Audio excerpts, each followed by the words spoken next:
Say to the fan here with Dale Murphy. Kidding. Dale Murray? I love it. Yeah, I love Dale Murray. We got a lot of ground to cover. Now, as said, we could go over the accolades and do all that fun stuff, but I would rather start with a place that I know means a lot to you. Talk to the audience about Dale Murphy, the catcher. What was that experience like? Because we know Gold Glove outfielder, we know MVP, Dale Murphy, the catcher. What did it look like? You sure you want me to relive those days? I would say eat now before he tells it. Yeah, so can you believe, first of all, this June is the 50th year since I signed. And I know it's Hank's 50th year of breaking Babe's record. And I saw my high school kid in April when watching on TV, or it might even have been a delayed broadcast, how they used to do it back then. But I watched Hank break Babe's record. And then that's April, and then in June, the Braves picked me. And, it was, that was a whole different experience. Drafted as a catcher. And so, went through all the stops, and then defense and throwing. I had quite a few hiccups. You're smiling like you want me to share some of those. Well, I mean, so I just shared. It is the transition, right? Catcher to infield to the outfield, like that is drastic. It was more than drastic. It was in '77 in AAA, first couple of weeks of the season. Al Autry, and I believe Al Autry was our pitcher. He's about 6'6". I think he started with Kansas City Royals, but anyway, he's in AAA at the Braves. It's 77, so I had just been drafted 3. I was supposed to make the team. I was supposed to be the next catcher by 77 in Atlanta. But my throwing went a little haywire, and Al's pitching. I'm catching. Guy goes to steal second, and I hit Al. I hit him in his right hip bone, right there. I wish it was his rear end, but it wouldn't have hurt him as much, and they probably wouldn't have had to take him out of the game. So let's just, I wanted to quit. I was trying to figure out, it was so humiliating, embarrassing, and, I'd throw a few guys out, but then I hit a few pitchers. I like to share those days, actually. I don't like to talk about it a lot, but I think people should know that I appreciate the introduction and those awards, because there was a time when I wanted to quit, and those moments become foundational, I think, in our lives. I wanted to quit. I couldn't really quit. I was hoping I'd get hurt. Like maybe I'll blow out a knee. Oh God! And I can go home and just live my life in peace. I did not see it going down this road. I apologize. Jeez. Do you want to lay down? Thanks for bringing it up, I'm sorry. Matt. Wow. Can I have that list of accolades again? So, all right. So, but that's so. Then I went to first base. Who talked to you about making the move? Bobby. Okay. And I learned an interesting little tidbit the other day. I started opening day for the Atlanta Braves at 5 different positions. It's weird. I had no idea. I couldn't even remember. I actually ended up catching about 80 games in the big leagues. So I ended up kind of getting out of the problems with my defense, but not good enough. Those were the days when they had some patience with guys, and they'd let me play the whole major league season. Well, we need Murph to get experience, and they just didn't send me down. They could have sent me down. Nowadays, I would have been sent down. So anyway, I ended up, starting opening day in '78 at first, but I think I led the league in errors. And then prior to the 1980, Bobby called me again. Bobby Dews always pulled me aside and goes, "Hey Murph, it was my idea to move you to the outfield. You keep saying it was Coxey's." He goes, "It was my..." Anyway, Doozy had a lot of fun with that. But yeah, Bobby called me, and I had 23, 24 home runs, and he goes, "What do you think about the outfield?" I could run a little bit. I wasn't like super quick, but I could cover some ground, and I just turned my life, my career, everything around. So, number one, I didn't quit. That's about the only thing I didn't do. But I had people believe in me, the organization, Bobby, Bill Lucas, Tommy Aaron, Doozy. What can I say? They hung in there with me. found a position for me, and I never would have guessed what the future held for me in the MVPs, All-Star games, and et cetera. I just had no clue at one point in time. So let's talk about that era, right? As you're transitioning to 1980, 81, or 82, there's a nice young core of players, right? You, eventually, Bob, Rafael Ramirez, Glenn Hubbard, Bruce Benedict, and then some of the veterans that were brought over, Chris Chambliss, right, and a few others.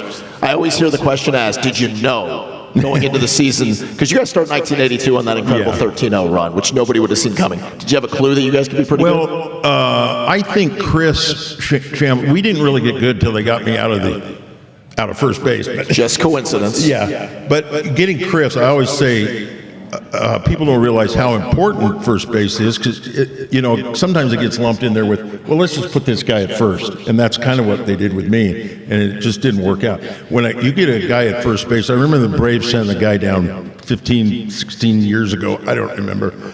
They sent him down to AAA. I was talking to someone. I go, man, I thought that was, he's pretty good, and too bad. They go, yeah, he's going to go to Gwinnett and make 25 more errors. I go, what do you mean? He goes, and whoever was playing first base, it was even before Freddie. I can't remember. Maybe it's McGriff. They go, oh, they cover up so many errors for that guy, the first baseman.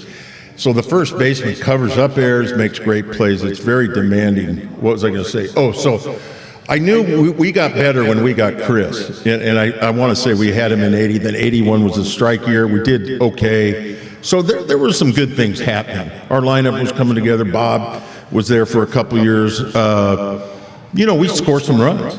And then 82, we got some pitching, and our defense was better. And, we got Claudel. I can't remember when Claudel came. Brett Butler. It just, our defense got better. And, and our pitching. So we were scoring runs, playing defense, and it kind of came together. It wasn't really, well, it wasn't built for long term. We didn't have any depth in our minor leagues like, they did once they started getting Smoltz and Glav here. They really started building depth in pitching. And we didn't have a lot of depth. We had Nuxie, Pasquale, Tommy Boggs, Rick Camp. Kind of, we won. Nuxie won 17 in 82, I think.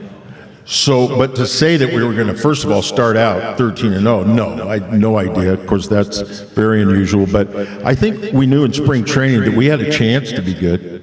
And then that 13-0 thing, just like, man, maybe we are really good. Yeah. Now, you know what we did after that. Oh, I know. There was an August, instead of a June swoon, there was an August swoon. I believe it was 19 of 21 that you guys lost. Was it that bad? If memory serves. No, I was 5, so it was hard for me to remember. Oh, thanks for that. We only went 3 games over 500 the rest of the year. So we knew we were good, but we weren't that good. Right. And we ended up just sneaking in, winning the division. So it turned out to be your only trip to the playoffs, unfortunately, right? Yeah. But you're still very young at that quick time. Trip, too. Well, it was a 3-game sweep, and it also included a rain out with Nuxie on the mound. Oh, yeah. Braves fans, and I appreciate it. And, maybe they're right. We just don't know. But we were leading 1-0 in the, was it top of the 5th? It was close. And it was touch and go, and Nuxie was shutting them out. It was only 1-0, but Nuxie's game and George Hendrick was not in the lineup that night. Dane Orge took his place. Dane was a great hitter, but they didn't have their number 4 hitter or 3 hitter, because George Hendrick said, I will not face Nuxie. He went to Whitey Herzog, and even during the season, he goes, I'll be in a slump for 2 weeks trying to hit that knuckleball. So we had a little bit of an advantage, but we only had a 1-run lead. But boy, with Nuxie pitching that year, we felt pretty comfortable, and then we got rained out. Too bad. So you're still very young at that point. So in your mind, you're like, I'll be back here. I'll do this again. Oh, yeah. And then as you go through the 80s, you realize maybe I'm not going to get back. How frustrating is that? Yeah, that sometimes when you get there, you're kind of naive. Don't realize how hard it is to get back. That's why I look at the run they had here and the run they're on now. Man, like Chipper, I think, I don't know if there was there a season he didn't have postseason play? I mean, he had a couple of years, but for the most part, he comes up as a rookie in 95. He gets through the run of 2005, misses it a couple of years, and then again makes it back. But most of his years had postseason play, and that's a great thing. And now, things have changed, so I'll say easier to get in, but you got a better chance of getting in postseason play. But back then, you had to win your division. So from the late '80s, no question, it was, what can you say? It just was because '82, '83, '84, '85, we were pretty good, and then from then on, it just went downhill. And Tell so me, that very frustrating. Yeah, well, let's talk about the height of it, though. So back-to-back MVPs in '82 and '83. You're winning, as we just went over, all those awards. So you're at the height of your powers. You're in your prime. How fun was coming to the ballpark every night knowing you're having that kind of success? It's just, I mean, I don't know how to say it except night and day. It's just, we had people at the ballpark. When you're winning, when you're, like with this club right now, you tend to get really self-centered when things are losing, because when you're on a losing team, because it's natural, to think, man, I have to do this, and I have a contract coming up. When you're winning, it's just a completely different. I'm just going to show up tonight. There's going to be people out there, and we're going to win. And it could be me or Bob or Claudel or hubby making a great play at second. It just is. It's just completely different feeling, and it's so much easier to play. You got people in the stands. We, as and as Braves fans know, there was pretty slim pickings there. It was not hard finding the seat at times. Yeah, you could move around Atlanta Fulton People always say you played at the best time, Murph, and I'm like, we weren't really that good all the time. They go, oh no, that's not what I'm talking about. We could buy an outfield seat for $4 and in the third inning sit right behind the dugout. That's true. And they go, that's why it was so awesome. Very economical. Yeah. So that era too is fascinating for so many reasons, but maybe one of the ones that doesn't get talked about enough is the owner. How much was Ted Turner around? What kind of relationship did you have with him? Well, Ted was always with him. It's the best way to put it. And that's what I think the game is, and owning a franchise now is so big that it does take larger corporations, however you want to. Ownership is a little more split up. As we know here, we're owned by Liberty Media in Colorado. Correct. Yep. And so having Ted, as your owner, sitting by the dugout in your locker room, there were pros and cons to it. I think we would all agree that. But as a player, it was amazing. He wanted to win. He took care of us. We all know all the stories about Ted, but mostly he wanted to win. He was very driven, and a face that was was there. And he'd say some things once. I negotiated a contract with him. My agent said, let's just go talk to Ted. I was like, is that how it works? He goes, well, here, you talk to Ted. Should we go to the general manager? Or, no, we're going to go right to Ted. So we went in there at his office at TBS, and I'm nervous. I'm like, I never wanted to be a part of the negotiation anyway. This might have been my last contract with the Braves before I went to the Phillies. And so my agent said, well, Ted, we think, 3 years at whatever it was, $2 million a year. And I'm like, oh, geez, this is not going to go over good. And Ted stood up and yelled, what? And said a few other words and walked out. Negotiation over. And I was like, of course, he knew that would kill me. It was all a ploy. You know what I mean? He's like, and so anyway, but no complaints about playing for him. He wanted to win. He took care of us. He signed free agents, signed Claudel, tried to sign a number of guys. I think we've talked about this. Was Reggie in there? I remember the Tim Raines stories and the Andre Dawson stories, right? That was, not to get too deep, but that was during collusion. Yeah. So then the question is, his heart was in the right place, so was his checkbook. Why don't you think it happened more for Ted in those years? I think you could just look at every organization. It's not it starts at the top, but as far as a professional franchise is concerned, or any business, it's who that owner puts in place to make the day-to-day decisions. And an owner usually doesn't have the expertise, does have the energy, like Ted, and it is his money, But it's obvious when, let's just, it worked pretty good when we were successful, but to continually be successful, you need a good team with your field manager and your general manager, and then et cetera. And we had a few of those in place, but I think it's really obvious when Bobby and John Sherholz got together. They're like a team like Joe Torre and with New York? Brian Cashman. Yeah. I think you could go by the organizations. We just don't know the names as Braves fans. Who the general manager is in Houston, I don't know. But whoever they've had as a manager and general manager for the last 8 years, that organization's been really good. And that's where you decide to spend the owner's money. You let those guys make the decisions. And I know it seems kind of obvious. It's just, I mean, seriously. The Cowboys, what's his? Jerry Jones. Yeah. Hasn't he been running the show there for 20, 25 years? Yeah. It's hard not to because it's his money and it's his team. As much, I mean, I just think it's obvious by their performance that it's the coach and the general manager that, and then as an owner, you can fire them, but it's different every day. Evaluate, like take scouts, and developing players. Baseball is weird, not like football, but you got to have, and scouts. I would say Paul Snyder, legendary scout. We had a lot of pieces, but Ted was just too involved. Right. He just needed to step back and save Montana. Well, which he did. So the ironic thing, and maybe frustrating for you, is when you were gone, it seemed like when Sherholz came in with Bobby, you missed it by a year that structure, Stan Kasten, and that situation just worked, and you're in Philly when that's happening. Yeah, that was frustrating. I want to ask you about the trade. I didn't know it was going to happen if I'd have known it, but yeah. I want to ask you about that in a minute, but I want to let everybody know you guys can ask questions. We'll open it up if you have some questions for Dale here in a couple of minutes. So if you have some thoughts and questions, we'll let you ask.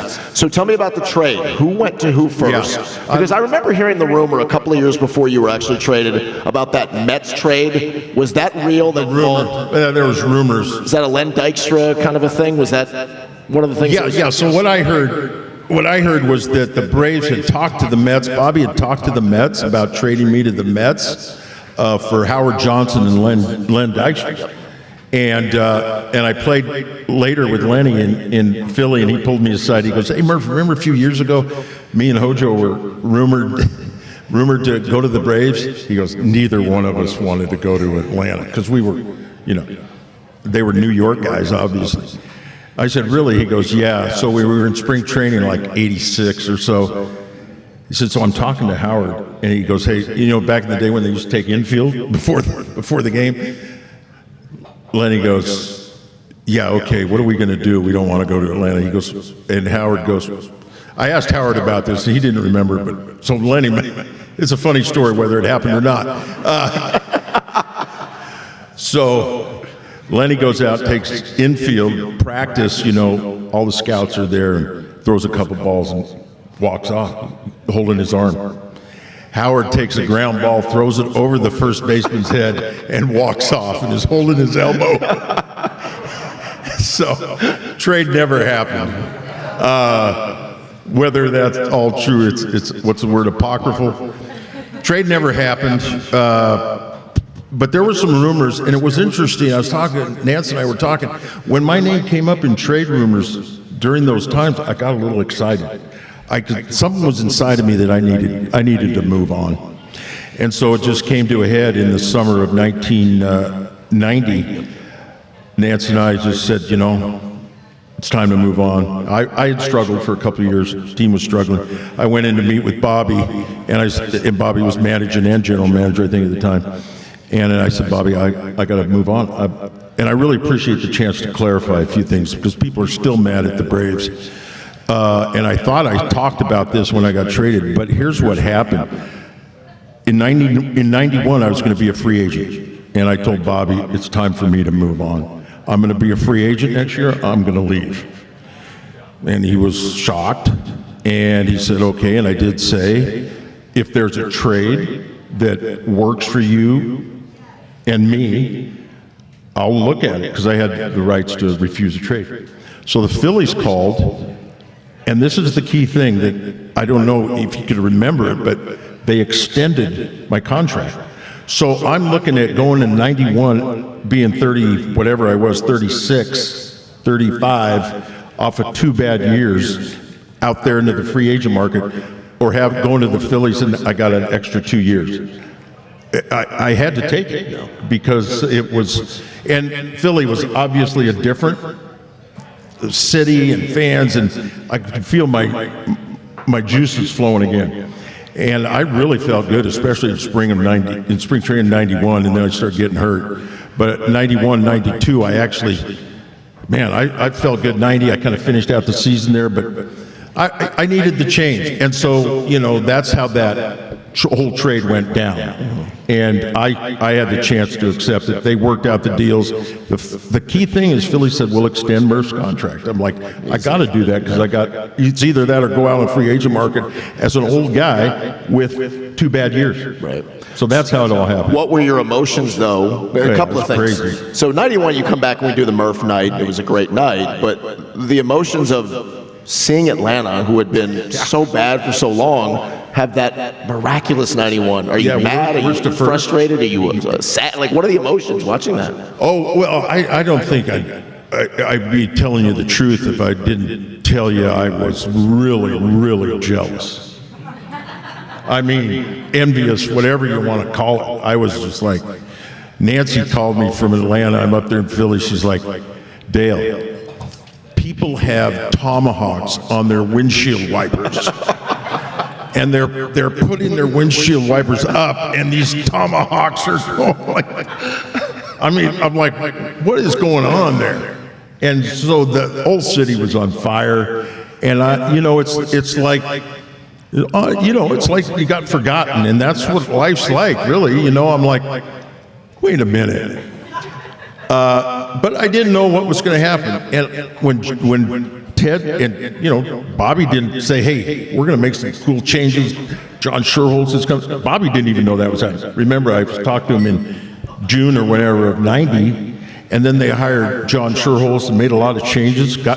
I'll tell you, well, he did a number of things, but he increased our defense. That was a problem. We had a good young pitching staff. We couldn't really tell how good they were because our defense stunk. Belliard, Sid Bream, Terry Pendleton, Otis. I don't know when Otis came. That was 91 as well, yeah. Was it? Okay.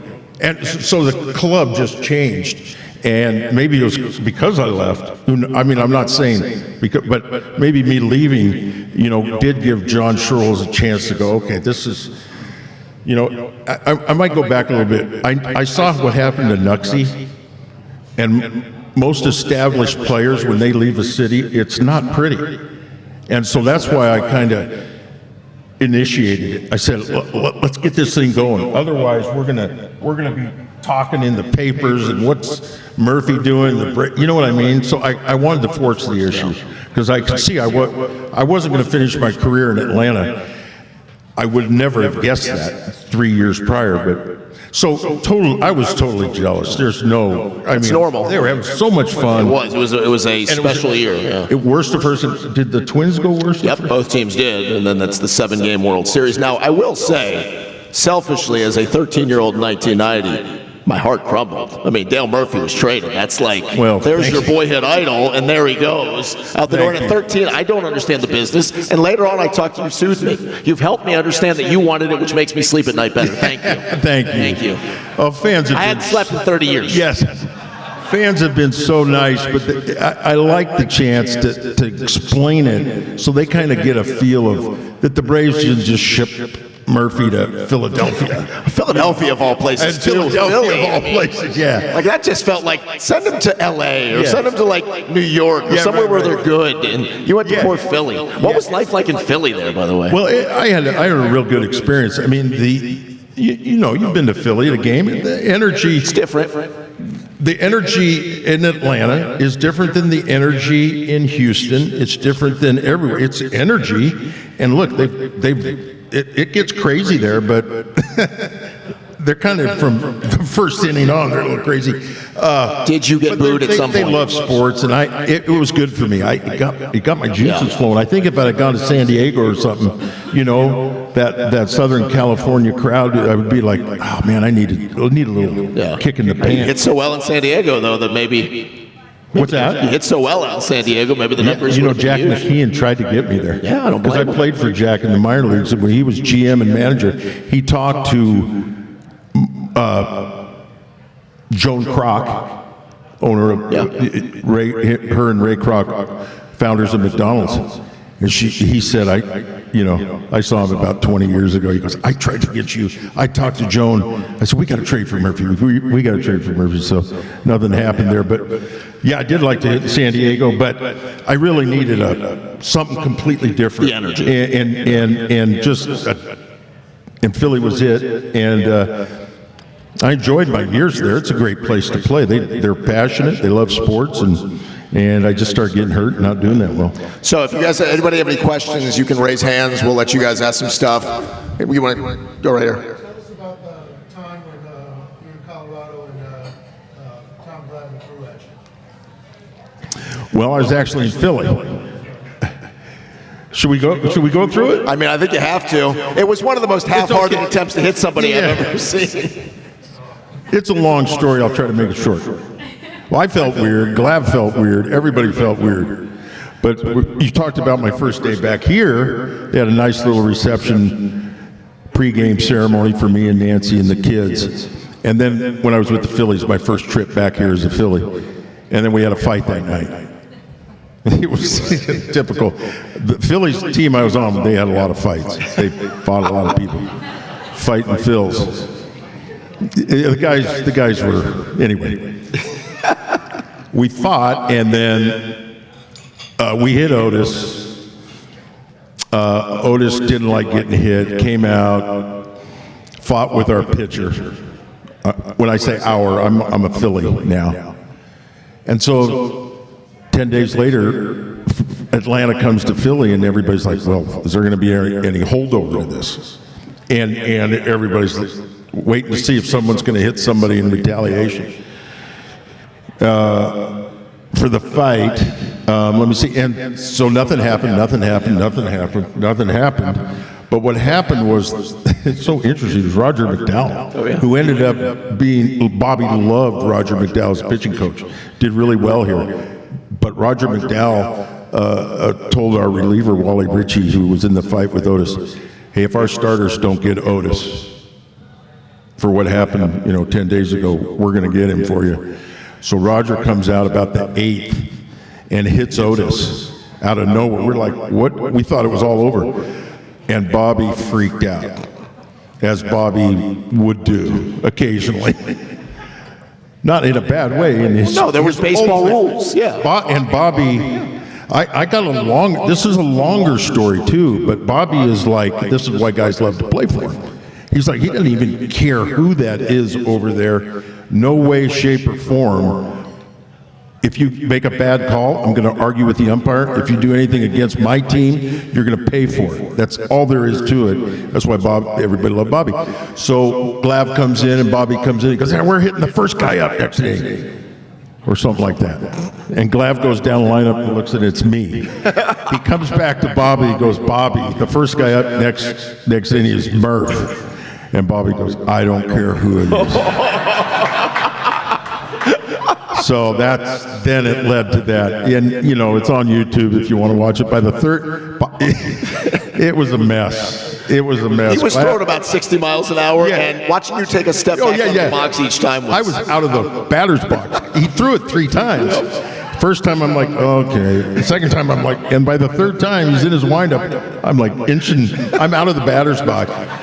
Bobby gets thrown out. Glav gets thrown out. It was a big mess. And we do laugh about it now, but there's more to this. You want me to keep going? Do we have time? Yeah. Okay, so Unless you have to be somewhere, we're good. the off season, John Kruk is with Leo Mazzoni at a banquet or something. I think they're from the same area. They're at a baseball banquet, and Leo goes, "Hey, Krucky, we're going to get McDowell." And Kruk looks at Leo, goes, you're going to get McDowell. Roger, how are you going to get him? He's a relief pitcher. He goes, I don't know, but we're going to get him for what he did to Otis. So 91, I think I'm getting my years right. No.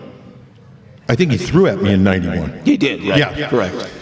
The whole thing happened in 91. So 92, we're going along. Roger gets traded to the Dodgers at the trade deadline. And Roger's out west. I'm in the locker room. Crucky's reading the box score, literally. And I'm in there getting something fixed. And Crucky's just in there relaxing. He goes, oh my gosh, they got it. And I said, what are you talking about, Crucky? It was kind of interesting. He saw it in a box score. He didn't realize it. And he goes, Leo told me they were going to hit Roger next time they played the Braves, which was the following year. He goes, they got him. They hit him. I go, well, what happened? He goes, they went into extra innings, and Dodgers ran out of pitchers, and Roger was in there. Roger had to hit. And Marvin Freeman was on the mound. And so Marvin's story, I asked Marvin about it. He goes, oh, yeah. He said, we all knew that if Roger got up, he was going to get drilled. And so we're in extra innings, and you know, no one had to tell me it's Roger McDowell. I'm going to hit him for what he did to Otis. So Roger, I think he's a left-handed hitter. He gets up there, and Marvin hits him right in the ribs. And Roger goes down, gets back up, and starts going toward the mound. And he looked at Marvin, and Roger said, we even? And Marvin said, yeah, we're even. And Roger said, okay. And went down to first base. That's the old way of policing it. Yeah, and that's the way it used to go. Is what's the phrase now? You kept receipts. That's it. And you had to even it up. It's like Star Wars. I always say it's the Force and the bad, whatever what's the bad side? Dark side. They exist, but it's when they get out of balance, you got to even it up, and so that's kind of the way it was. If things were uneven, they just had to be even, and then everybody was okay. And a lot of times you wouldn't, like the people in Dodger Stadium had no idea, why would that guy hit Roger? But you had to do it. I got to share one other story. I'm in 1978. I'm first baseman for the Braves. Bobby's first year with us. We're playing the Yankees. This is why people say, well, what do you think of Bobby when he threw at you? I go, well, let me give you a little history. 10 years ago, I was the first baseman for the Braves, rookie first baseman. We're playing the Yankees in Fort Lauderdale, and Reggie comes up, and our pitcher, Mick Mailer, threw him a couple curveballs and then brushed him back. And Reggie wasn't happy about that. Reggie hit a ground ball to me at first base. I picked it up, tossed it to Mick Mailer. Reggie ran over Mickey. He hit the bag and then came in and ran him over. I went into the dugout, and Bobby goes, well, what in the world happened? I go, Reggie just ran over Mickey. You got to remember, where was Bobby in 1977? First base coach with the Yankees. Yep. And they went to the World Series. Reggie was Mr. October. So this is a rookie manager who's probably 37 or 38. And he goes, okay, we'll hit Reggie next time up. And I'm like, really? I didn't say really to Bobby, but I was like, And so Rick comes in. Rick Mailer comes in about the fifth inning. He goes, what's going on? We're going, if Reggie comes up this inning, you got to hit him. And Rick goes, what? What's it good? So my point is that in spring training, somebody showed us up. It didn't matter who it was, where it was Mr. October, we're going to hit him.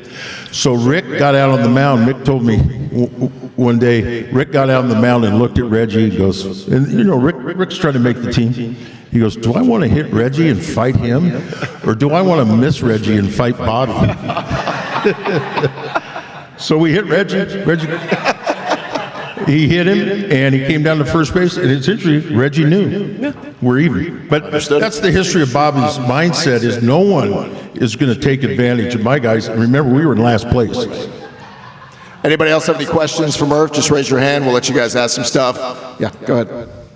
Big fan, but I wasn't alive during your prime,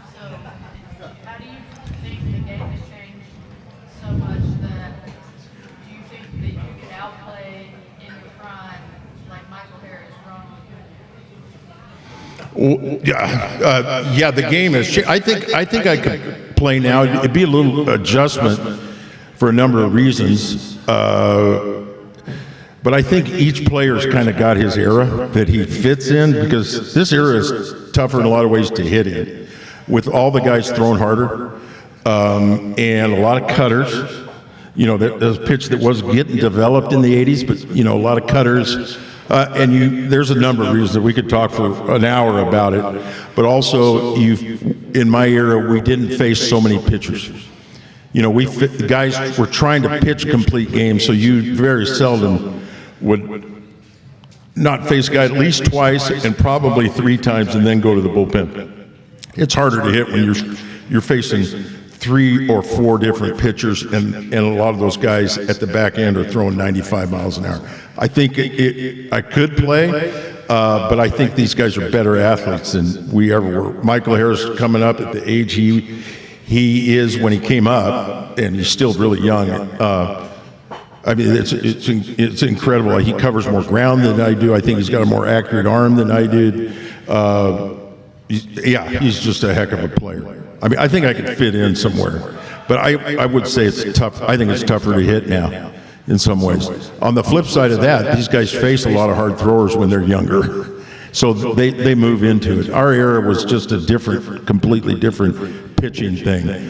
Ronald Acuna, he's like, did you know he's kind of like on Hank Aaron's path?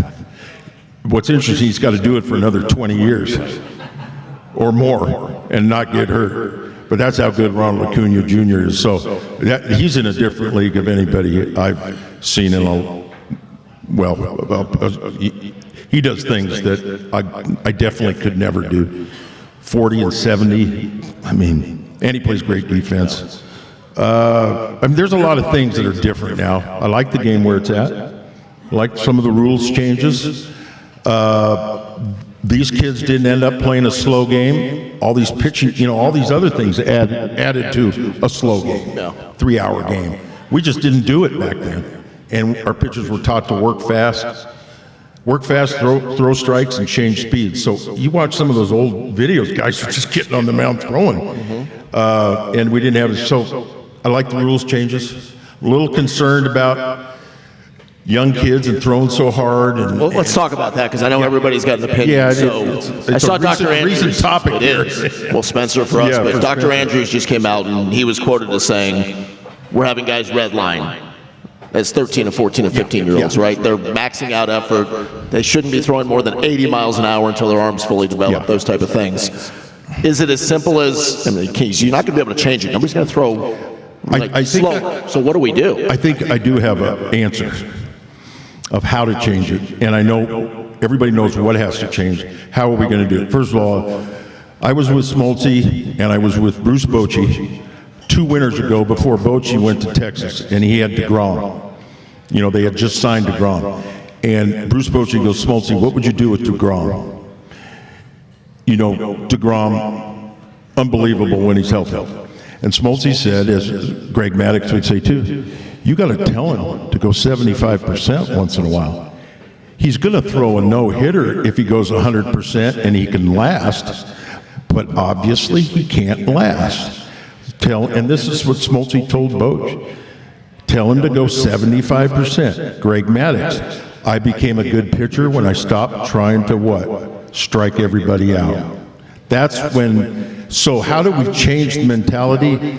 I think the only way you're going to change it is if Major League Baseball comes down and exerts some influence. It's not going to change unless someone says, okay, another conversation I had with Theo Epstein. I was talking to him, and he's not with the commissioner anymore, I don't think. No. I said, hey, we're heading towards 2 innings, 2 innings, 2 innings. That's 6. 2 innings. We're losing our starter. He goes, we're aware of that. We do not want to lose the starting pitcher in baseball. It's a main attraction. You come to see Ronald Acuna Jr. and you go to see Spencer Strider. You do not want to. They do not want to lose the starting pitcher.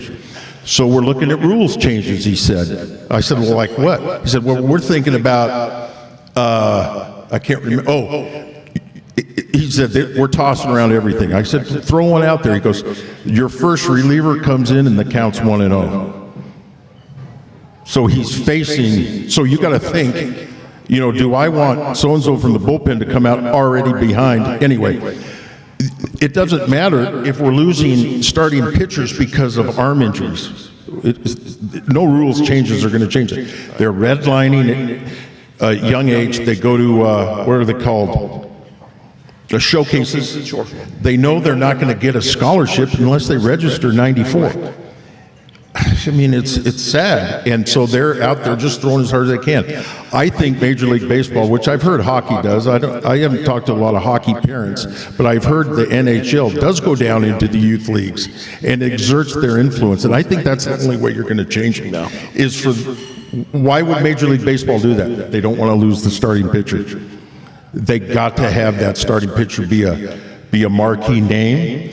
And I think you come down into the travel leagues to high school and you form a group that are major league representatives and you start telling people and exerting your influence at a young age. I think that's the only way it happens. Yeah, the re-education. A re-education. And I guarantee you, of course, Maddox could pitch in any era, talk about pitching in any era. Can you imagine what a guy like Maddox could do now? As a counter to all the...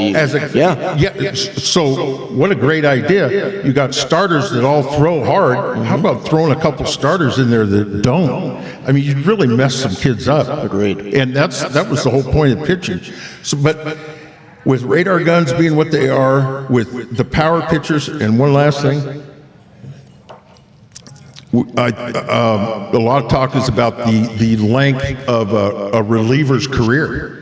They don't care about that much because they got 4 guys in AAA that throw 95 plus. So, unfortunately, I'd hate to be a reliever now, even a starter. But as a young kid, we got, I'm going too long, I know. But we have young players in high school or younger who are PO. I go, what's PO? They go, pitcher only. So these kids are only being pitchers, and the other challenge is travel ball has them play all year round in the warm weather states. So, wow, how do you solve it? The only way I think is to get Major League Baseball to come and explain and enforce some kind of rules in youth baseball. If you have any more questions, we'll have those. Let me ask Dale one thing, and we'll get a couple of more questions. So you finished, if I'm right, with 398 home runs? Right. And I've heard you joke about it. And if I couldn't hit those last 2 in Colorado, I'm not going to hit them anywhere. It's time to go. Yeah. How banged up was your body at that point? Because I don't know if it was the atmosphere or where your body was at that time. Yeah, my left knee in '92, I missed most of the year. About 15 years ago, I got my shoulder operated on, and before you get operated on, they go through your history, and he goes, what about, infections? You ever had staph? And I said, well, here's what happened to me in '92. I had staph infection. I played about 2 or 3 weeks with the Phillies, but most of the '92 I was here in Atlanta at my home, twice a day, get intravenous antibiotics. Because my staph was so strong, I couldn't take a pill to get rid of it. He goes, you had MRSA. And that acronym was not invented yet. So my body, in '92, my left leg was shot. I went to spring training in '93. The Phillies were going to release me. So the Rockies said, well, we'll take Murph. I mean, just to have that name and see how he is. And then in May, they decided, and I wasn't healthy. So I wasn't healthy. It's my left knee. Can I share one story about the Rockies? So Don Baylor calls me in and goes, Murph, we're going to move on. We're going to release you. And I said, well, wait, before you release me, I might retire. And he goes, okay, let me know. So I called my agent and I said, hey, they're going to release me, but I told them I'm going to retire anyway. He goes, wait a minute. He goes, don't retire. If they release you, they owe you the money. There it is. If you voluntarily retire, you throw away 4 months of your salary. I was like, oh, I didn't know that. So he called Gebhardt. I can't remember his first name. The GM. He goes, oh, we're going to let him retire. We're going to pay him the rest of the year anyway. And the Rockies were amazing. That's classic. It was a nice way to finish. Yeah. Well, let's end with a bunch of questions if you guys have them for Murph. Yeah, back. Can you tell us more about your time as Thank you. Just don't call him Phil. I'm curious who your best teammate was and why. I'm asking that question because I'm here with two guys I played Little League Baseball with, and I feel like today's baseball, all these kids care about is their individual stats. They don't care about the team and the friendships. It's just so different. So I just would love to hear that. Well, socially, kids are different. There's different things going on in kids' lives. We didn't have cell phones, so all us old timers have talked to some of the guys running the clubhouse, and they go, "It's just different now. Guys are on their phones," and we didn't have phones. We were just there with each other playing cards or just getting on each other about some stupid thing. We'd go out to lunch all the time. I'm not saying they don't socialize, and I think when they win a game, you can tell they're having fun. They want to win. And I think everybody out there, there's always a selfish part of your performance, but they know how much fun it is to win as a team. But socially, kids are different now. They communicate in such different ways. I think, I see that my kids and my grandkids. Unfortunately, relationships are real important. And when I get together with Glenn Hubbard and Bruce Benedict and Chris Chambliss or Bob, it's just so much fun to see these guys again. We weren't like tight, close friends, but we had a common thing that we enjoyed and went through. And so, and I wouldn't trade that for anything. And I just really believe that phones really just interfere with a lot of that. Not just ball players, but people in general. A lot of conversations are texting. It's just the way we live now. So, but I think a lot of this comes to your manager, and I think Snit does a good job of keeping the guys together. The Braves don't put up with anybody that's that selfish. I mean, you want to be selfish, you want to do well, but if you're a selfish player, and most organizations are like this, most companies are like this. I heard the coach of the Jazz are really struggling. He said, until these guys figure out that I do not care about their stats, that I do not care how many points you score, I don't care what you do on the field. Until you buy into what the Utah Jazz are trying to do and win as a team, you're not going to play. And so your manager dictates a lot of that. And Snit, he doesn't, and the Braves in general, and like I say, most organizations don't put up with any junk. If you don't go out on the field and play, and, he sat Ronald Acuna a couple of years ago, right? He'll sit anybody tonight. And so really it's dictated by your leader. We should find out, because you mentioned all the phones. How are you with the technology? I struggle. I came here yesterday. I thought I called. You want to do some recon? That's what you were doing. You didn't show up on the wrong day. You just. I didn't make it here, but yeah, I thought this was yesterday. And anyway, so how do I do so? Yeah, I have a written calendar, which is pretty sparse. I try to keep calendar on my phone. Technology, I kind of have fun on Twitter and X, and I'm not very avid. I don't keep up with it like my kids. But even some of my kids have said, you know what, I'm getting off Instagram. There is a lot of things that are wasteful, and so I put up with it. I put up with all the technology on the field. I mean, I think that's been for good or bad for a lot of players. Not everything you can measure on a baseball diamond is helpful.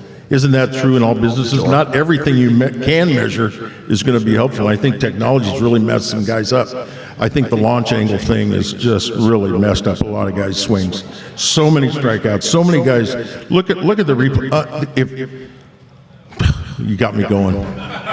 Just asked about technology. The old man going, and I struck out a lot. But 170, 180, 200. I'm like, just adjust your swing a little bit. Just strike out 160 times. That's 40 more times you put the ball in play, Aaron Judge. And I love Aaron Judge, but it's just, that's too many. That's too many. So, but it's because of the launch angle. They got guys swinging up a lot. Anybody else anymore for Murph? Yeah.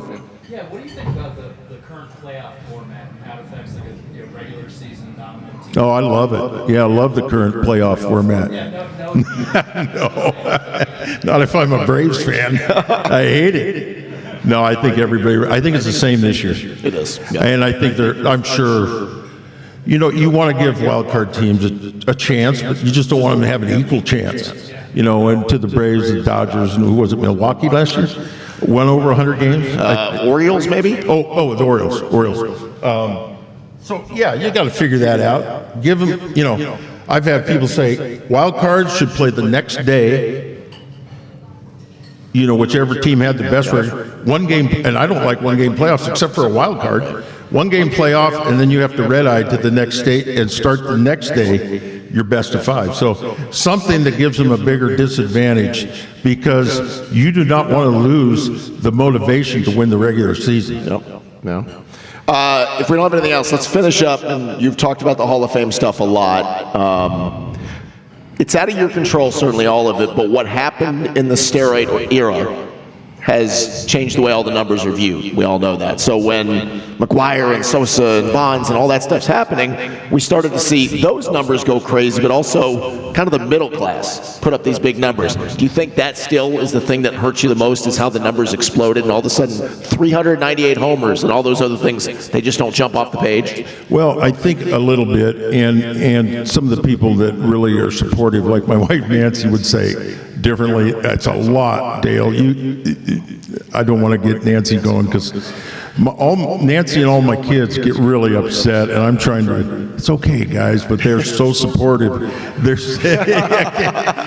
so supportive. So I answer that question like this. Yes, my numbers don't look like that.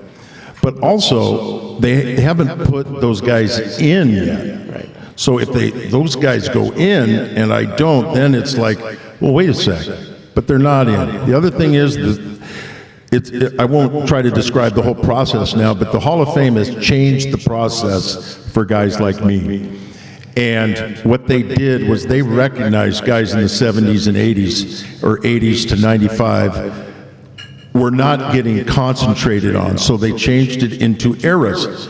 The modern era, Negro League era, the golden era, and maybe present day or something. But I'm in the modern era, and every 3 years I have a chance to be on that ballot, the modern era, and I'm up this year. I'm not on the ballot yet, thank you.